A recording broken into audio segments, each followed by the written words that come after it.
best-selling book by Michael Lewis, and it's the true story of Michael Orr and the Tuohy family. What is he wearing? Stop the car. Do you have any place to stay tonight?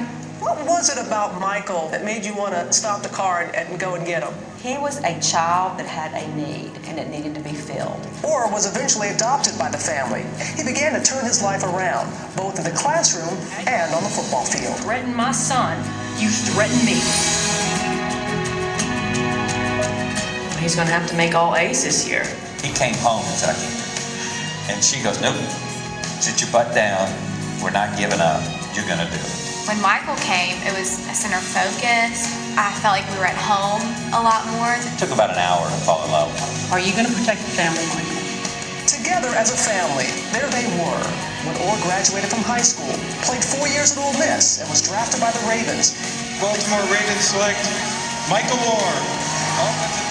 You're a football star. Yeah, it definitely came a long way. He had probably a much greater impact on our lives than we did on his life. It really isn't about a family helping a child. It's about how we value people. Ladies and gentlemen, please welcome Leanne Tuohy.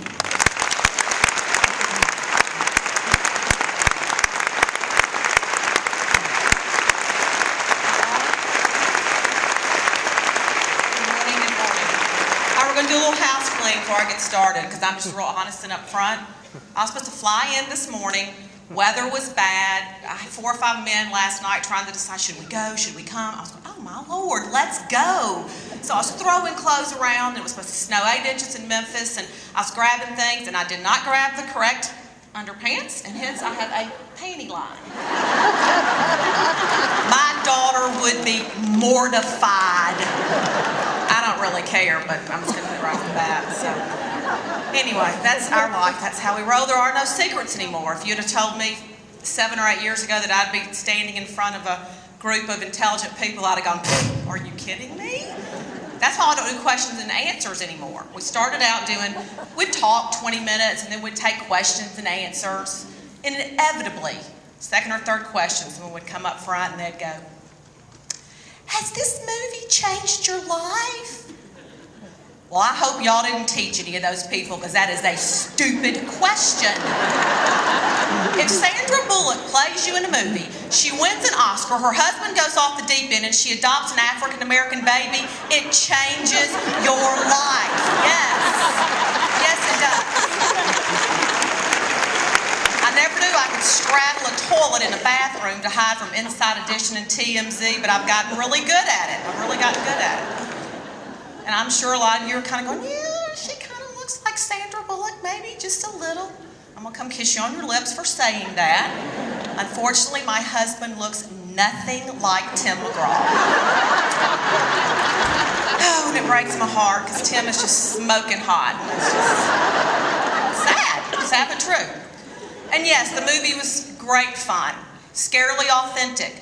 They hung around us a lot of Texans involved. John Lee Hancock, he was the director. He also wrote the screen adaptation. He's a wonderful guy, graduated from Baylor.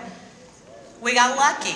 We got lucky with John Lee. He hung around 2 years. He wanted to get it right. And, you know, my kids, when they left the movie, they just kind of were like, oh my Lord, there's 2 of them running around.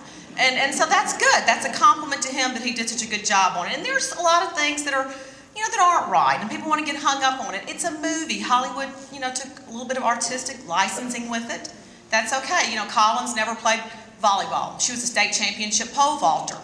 And we got to go to the set. They would call us over when they wanted to, you know, look at this. Does this look right? Would you have said this? Would you have said that? And I got tickled the first day that we got there. They were filming one of the opening scenes where Lily Collins, who plays my daughter, she is in real life the daughter of Phil Collins from the band Genesis. And Lily was doing the volleyball, and she came up, her knees were just black and blue. And it was so funny, she looked at Collins and said, why did you have to play volleyball? Collins goes, girl, I never played volleyball. She looked at Collins and she stomped over there to John Lee and that little, you know, Southern Cal. She goes, I mean, like, why am I doing volleyball? She never played volleyball. John Lee looked at her. He said, Lily, she was a state championship pole vaulter, cleared about 13 feet. Now, tomorrow, if you want me to give you a stick and you want to have a whirl at it, I'm all for it, girl. Make for good TVs, and Lily had no desire whatsoever to do that. She didn't want to try that little number at all. And Sean Jr., there's a scene that he set in the football game. He sat right between Sandy and Tim. They take hours to film those shots, hours. Every time Sandy would say something, he'd lean over and he'd go, "Miss Sandy, that's not how my mama would have said that." And Sandy would go, "Well, SJ, what would your mom say?" And he goes, "Well, usually when they were talking bad about Michael, she'd turn around and she'd go, 'Hey, crotch mouth, shut up.'" Which I do. "Why are you pointing at me? You want me to live over here? Get up and tell me. Don't point. These people don't mind." He's not happy. He's making, After about 8 or 9 of Sean Jr. sharing these little tidbits, John Lee said, "Somebody get SJ away from Sandy. She's 9 hours behind on this, we got a movie." And so, yeah, we had input in it. And Michael gets a little upset because he said, "I never, was that bad at football." And, I think that John Lee really wanted to show the disparity in Michael, how far he came. And the best way to portray that was through football. He showed what great strides he made in learning and to get where he got. We did the whole Hollywood thing.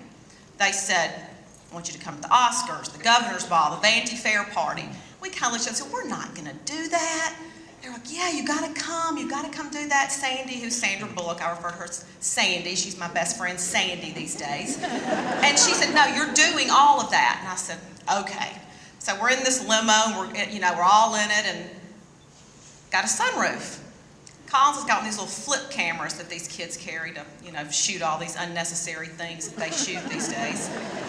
All of a sudden, I look up, and she is opening the sunroof. She's hanging out it with the flip camera, and I'm thinking, oh, my Lord, they think the Beverly Hillbillies have come to Hollywood. And Sean leaned over, he said, "Well, it's not like they're going to ask us back next year." And I said, "Yeah, hang on out the window, Collins. Just go on full body. Just stick yourself out there. It's fine." And so we did all kind of fun things like that. I mean, I could tell you stories upon stories and make you laugh, and that's great. But what we really like to go around the country sharing is the message of this story. How we got here, how I'm sitting here talking to you. And I'm so glad of the audience I'm speaking to this morning, because you are truly the people that can make a difference. You can make a change. Technology's great. I hope you get every computer. I hope you have everything that blips, sings, dings, and does everything else. You can do it without that too. Because let me tell you about my son. Michael Orr is one of the most immensely intelligent and talented young men you will ever meet in your entire life. And the movie was so accurate. He was walking down the street, inappropriately dressed, wrong time of the day. And as a mother, every warning bell in your head goes off. And we're kind of going past him, and Sean just casually mentions, "Oh, that's a new kid in Collins' class." Oh, wow. So what do you think he's doing here? This time of day, school's not in, kind of bad weather, he doesn't have the right clothes on, no coat. What do you think's going on? Sean said, "I have no idea." So turn around. Turn around. And I'm not going to lie, he did the best Bo Dukes of Hazzard slides you've ever seen in your life in that car. He slid, he turned around, and we approached Michael, and unlike the movie, he didn't come home with us that night. He just said he was kind of going over to the gym to hang out. We kind of put 2 and 2 together. We figured the gym was warm. He wouldn't let us drive him back home. We took him to a bus stop. He gets out the bus stop, and as we're driving away, and I'm sitting there, I'm thinking, there's just something not right here. So I go to school on Monday morning. I start asking questions. This is a lily white school. I mean, I'm on my 10th person. They're all scratching their head looking like I'm some idiot. I go, "I'm sorry. He is 6'6", 350 pounds and black. Don't act like you don't see him walking down the halls, people." I mean, y'all give stupid answers as teachers sometimes. You have that deer in the headlight look when the parent talks to you. Really? So I finally go find the basketball coach. I go, "Okay, he's 6'6". Surely you know who he is." "Well, yeah, but he ain't gonna make his grades. He won't be able to play. I don't have any interest." Well, all right, dummy, he's 6'6". I would have a deep interest in that if I was a basketball coach, but I'm an interior designer, so, whatever. Turned to him, I said, ask him if he'll let me just take him shopping. Can you do that? I'd like to just get him some clothes that would be appropriate for the season. I'll ask him, but I'm sure he won't let you go. He doesn't talk to anybody. He won't go with you. 20 minutes later, he calls me. He said he'd go. I went, oh, good. So I picked him up, just like the movie showed. Took him shopping. Got him that rugby shirt. He was on TV yesterday and someone said, you didn't really pick out that rugby shirt. And I got tickled because he hesitated and he went, yeah, I did.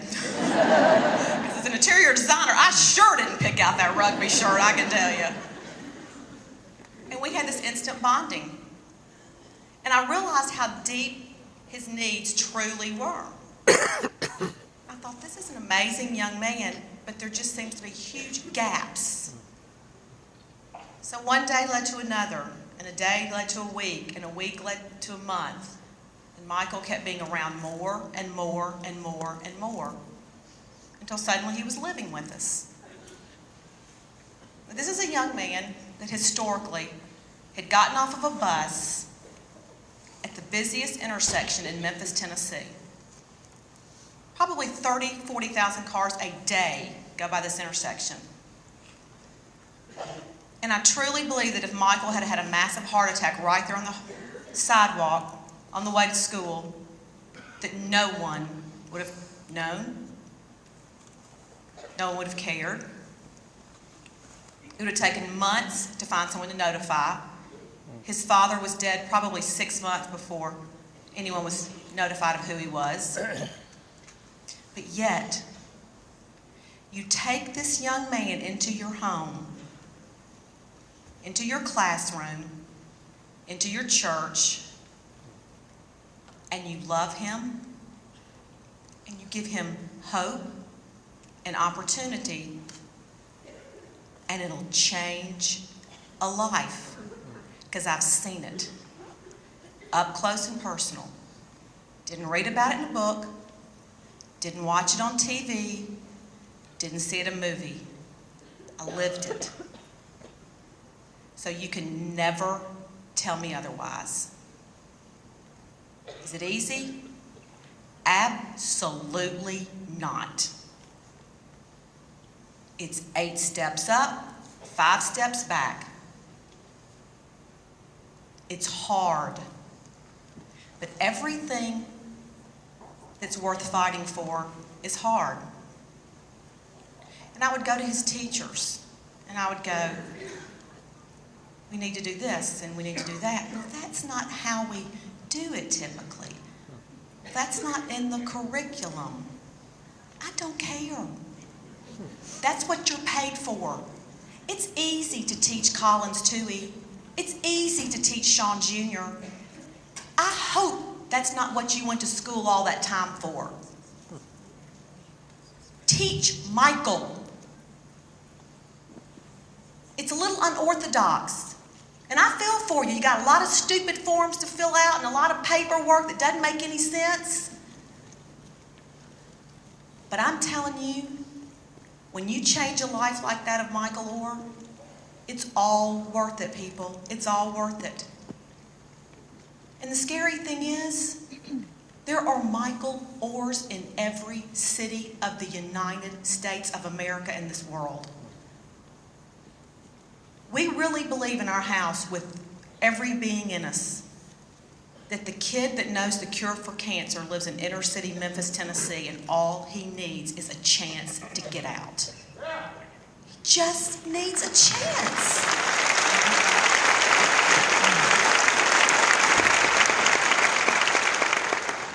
And you go, well, I can't do anything. I can't make a difference. I can't. The power of one is amazing. The power of one is amazing. And I'll tell you something, the greatest thing that we learned from Michael is giving. We learned that with Michael in our home, we got to have Christmas every single day. And it sounds cheesy, it sounds like a cliche, but it changed our family. It changed the dynamics of our family. It changed the way that we approach life. And I tell people every day, let me tell you something, my 2 biological kids, they will find me a nice nursing home. Michael Orr will come change my bedpan every day. He will. It's a different kind of love, and I can't explain it to you. I cannot explain it. And look, going out and adopting a 6'6", 350-pound black kid is not for everybody. I'm not gonna lie. He eats a lot. He's hard to find clothes for. He's picky. You know, he got a huge foot. Oh, I don't like shoes blue. I'm sorry. I'm just glad we found a shoe that fits you. Let's go. He's very picky. But there's something that we all can do. We all can get involved. But what never ceases to amaze me is how incorrectly Michael was valued. And we're all guilty of valuing people incorrectly. You will leave this room today and you will walk by someone. It could be someone taking these chairs up. It could be someone at your hotel cleaning your room. It could be someone that you pass out here on the street. And you'll go, wrong shoes. Oh, they smell bad. Gosh, look at that shirt. Where did they get that old shirt? Let me tell you, folks, all those comments and more were made about my son. And you give him a little love, and a little hope, and a little opportunity. And he's the starting left tackle for the Baltimore Ravens, making millions of dollars a year.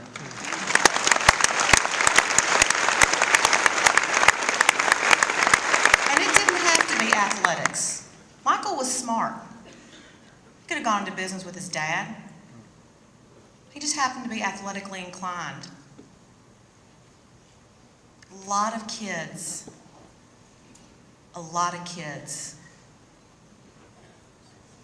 are falling through the cracks every single day because we value them incorrectly. Be careful.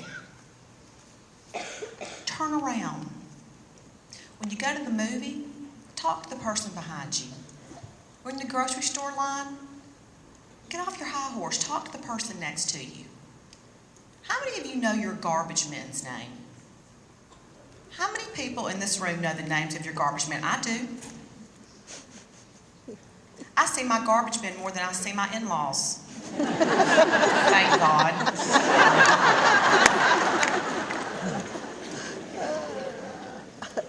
Do you know their name? Shame on you. Shame on you. Get out of your comfort zone. Get involved. Get off the beaten path. Get off the main street. Turn around. It is an amazing thing what will happen when you get out of your comfort zone. Because let me tell you, you get involved in something and you give of yourself and you give your time. We could have written Michael a check. I could have said, here, Michael, here's $118,000.74. Have a great life. He wouldn't have turned out to be the young man that he is. It's not about the money. That's great. It's wonderful. It's a nice asset. It's a wonderful plus to the whole big picture. But it's, Michael, get your elbows off the table. Michael, you talk to that girl again, and I'll have your behind because her dress is too short, and I don't like how much eye makeup she has on. Michael, Lord, why did that teacher tell me you didn't have your homework? On and on.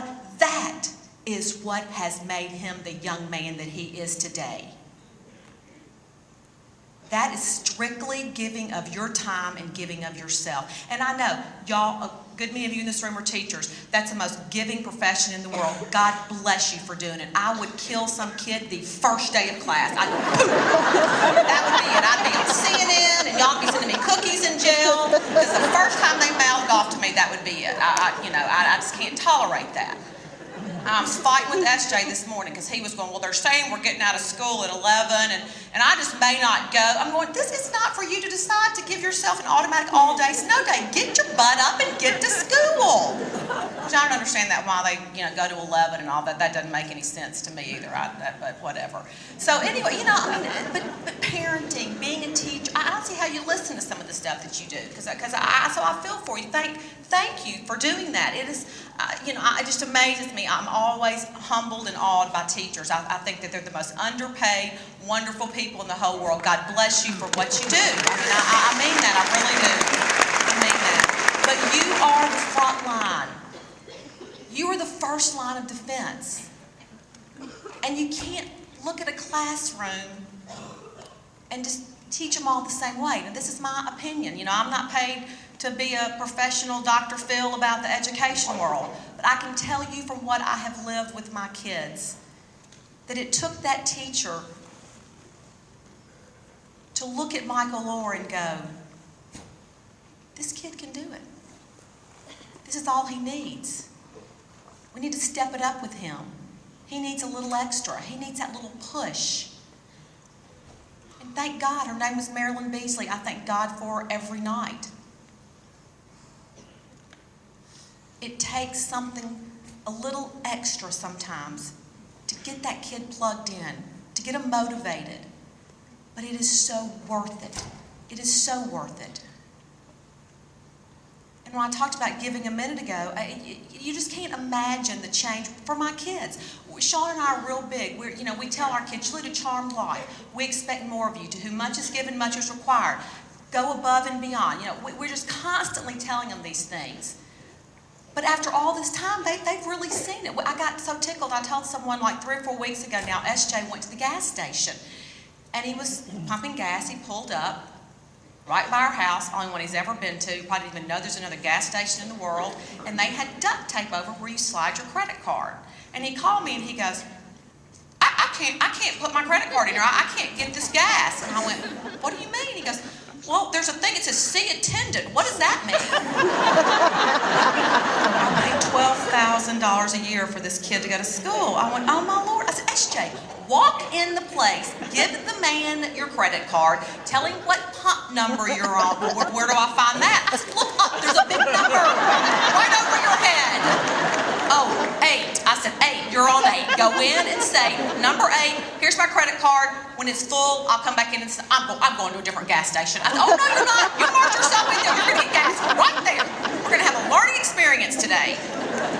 Goes in, there's a guy in front of him. The guy puts down $5. It says, put 5 on number 7. So SJ said he thought, $2.98 a gallon. He ain't going very far. So SJ takes a 20 out of his wallet, puts it on the counter. He said, put 25 on number 7 for him. The guy turns around and goes, you're giving me 20 bucks? SJ goes, yeah. What do you give me 20 bucks for?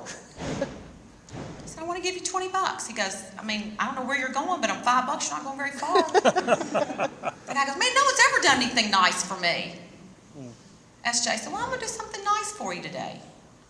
Wow, okay. Guy goes out. Guy behind the counter goes, dude, what'd you give him $20 for? SJ's a real smart, like the movie portrayed. He goes, I can't wait to tell my mom this because she's always on me about doing something nice, and so I did this for my mom. And the guy goes, really? He goes, well, I've been working here a long time. I've never seen anybody do that before. And then SJ kind of went, well, now you have. He goes outside. Guy's got a friend with him. He goes, hey, dude, you got $20 more? I'm not making this up. And SJ goes, no, you're riding with your buddy. That was for gas. Y'all have a big time. Wow, man, I can't believe that's great. I can't believe you got. The other guy goes, man, I really appreciate you doing that. He goes, I really could use. I needed that. I needed that gas money. Thanks a lot. We walk in the door that night, and he is fumbling all over himself with this story, just regurgitating, just telling us this whole story with enthusiasm and excitement. And I said, it's amazing what that little $20 bill did, isn't it, SJ? He said, yes, ma'am, it really is. He goes, you know what, Mom? I may do that like 3 times next week. I said, good for you, SJ. But that's how infectious giving is. And that's what we learned with Michael. That, yeah, Christmas is the best time of the year. But with Michael, we got to have Christmas every single day. It's magical. You pull in our driveway, and our garage door goes up and it says, "We believe in miracles." Huge, right across the back of our carport. Because there's no other way to explain what's going on in the life of the Tuohys right now. I mean, I was in Hollywood last week and they're talking to us about doing something else, and it's just, and this is God-driven. This message is intended to be shared right now. We're just holding on for dear life. And I go back to the talking about that. You sit there and you go, "I'm just me. I can't do anything. It's like Eeyore." And I tell a little quirky story. Some of you, many people know it. A lot of people have heard it. Some people hadn't, but it's me. I'm quirky. I'm just, it's impactful to me about the little boy and his grandfather. And they were walking down the beach, and there had just been a storm, and there were starfish scattered all over the beach. The little boy was looking at him, and he just started running from his grandfather. And he was picking up the starfish, and he was just feverishly throwing them back in the water as fast as he could. His grandfather caught up to him. He said, "What are you doing?" He said, "I'm saving the starfish." And his grandfather said, "You cannot save all these starfish. Let's go, it's lunchtime." And the little boy was just clutching one starfish in his hand. And he tossed it out in the water. And he looked up at his grandfather and he said, "I saved that one." You can save somebody. You can do something. What we challenge people to do is do something today that you didn't do yesterday. You never know. You go, "I'm just one little person in the world." You know what? You might be the whole world to someone. That kid that comes in the back and sits in the back row and acts like a smart butt and distracts the whole class and shows off, and there's a reason for it.